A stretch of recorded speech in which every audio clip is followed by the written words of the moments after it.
Fuck yeah, I called it. He actually used Xcode Talker as setup for a bigger play next turn.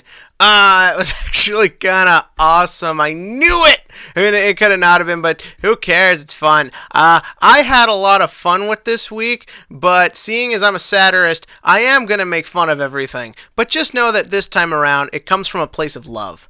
So, starting things off, I really find it hilarious that according to Vrains, the strongest card in all of Yu-Gi-Oh!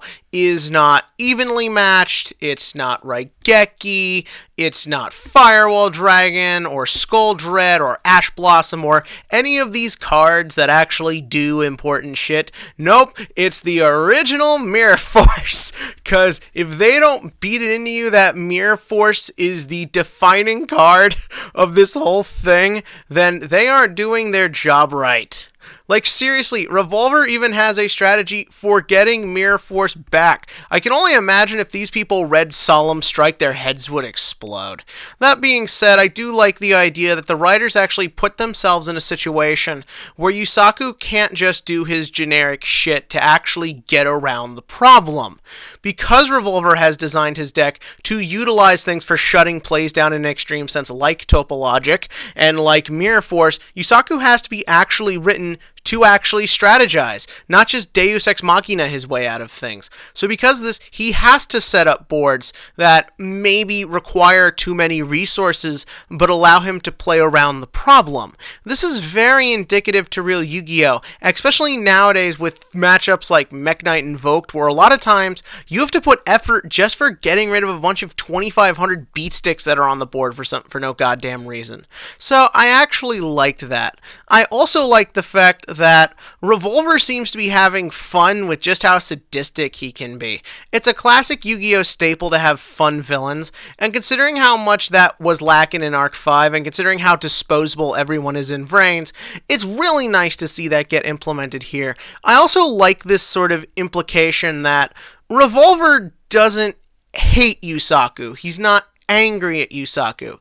I got this impression last week that this really is just you're in my way. He does kind of feel sorry for him, and it's neat to see that play out, as we did see in the last episode. For a second, Yusaku did want to actually reason with Revolver. This duel didn't have to happen, but one of the guys is freaking nuts, so it did happen.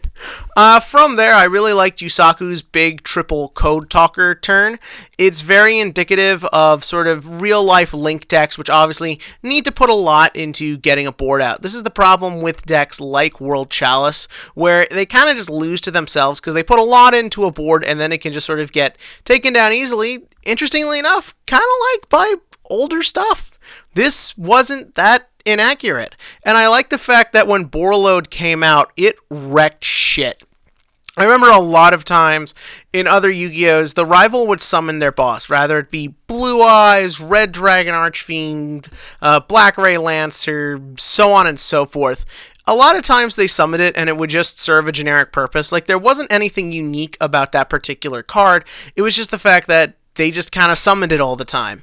Now, I like the fact that when Borreload was used, it was used at the strategic right time. Revolver set up a combo play that used Topologic to force Yusaku into a specific situation that he could then take advantage of with Borreload. For those of you who don't know, I love Topological Bomber Dragon. It's a real fun card, it's a hilarious card, and since a lot of people don't really care about it, because it was very underrated since Firewall sort of took away all its shine as well as the Trickstar stuff, Code of the Duelist. It's really, a lot of times you can actually trip someone up who thinks its effect is either once per turn or only when something is summoned to your field. And also that damage inflicting effect can really be a good way to seal a game. I also really have come to love Borreload since I use him in my Magician Pendulums, and in a weird way, tell me if this affects any other Magician players out there. I feel like next to Electromite, for obvious reasons, he's the Link monster I'm going into the most.